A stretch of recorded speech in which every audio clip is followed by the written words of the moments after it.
More than a week after a bear was shot dead in Newmarket, we still don't know why it took so long for the Ministry of Natural Resources to respond. Well, police shot the bear out of concern for public safety, and that sparked criticism from residents and opposition members out of Queen's Park.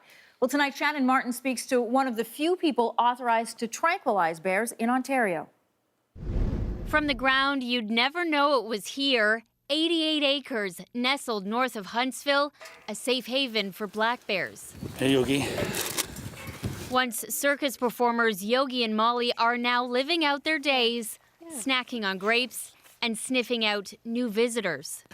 But if you put your hand down, Shannon, he'll sniff it, and just so he gets to know you. I'm a bit scared. That's okay. I know I shouldn't be. Most people are afraid of bears. Just move close, not too timid. Let them touch you.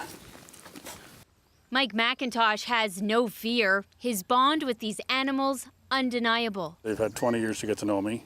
He built all of this himself, 4 separate enclosures, home to 19 rescued black bears and 3 great wolves. McIntosh is one of just a few people authorized in the province to rehab bears and then release them back into the wild. A call can come anytime. And when it does, he's ready, quick to set live traps, then sedate and transport bears, even cubs, back to the sanctuary for safety. These are his newest residents, just 4.5 months old. All these cubs had their mothers shot by a person. We just get a portion of the cubs that need help. McIntosh works closely with the Ministry of Natural Resources, but wasn't part of last week's incident in Newmarket. But when a bear looks for safety in a tree, if you back away and leave it alone and let it feel that it's safe, it'll stay there. It might have stayed there the whole day.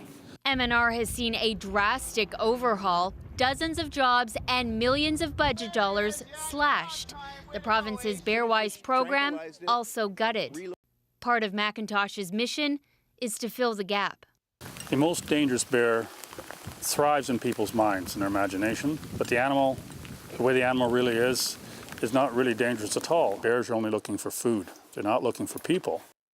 Bear With Us runs entirely on private donations. In the last 20 years, he has rescued and released nearly 400 black bears. And Shannon, what's the response from the ministry to this now? Right. Well, since the incident in Newmarket, MNR has had 2 meetings with police in New York Region. As we learned last week, police do not carry tranquilizers. Right now, there are at least 25 MNR staff trained to chemically mobilize bears. Another 28 underwent training just last week.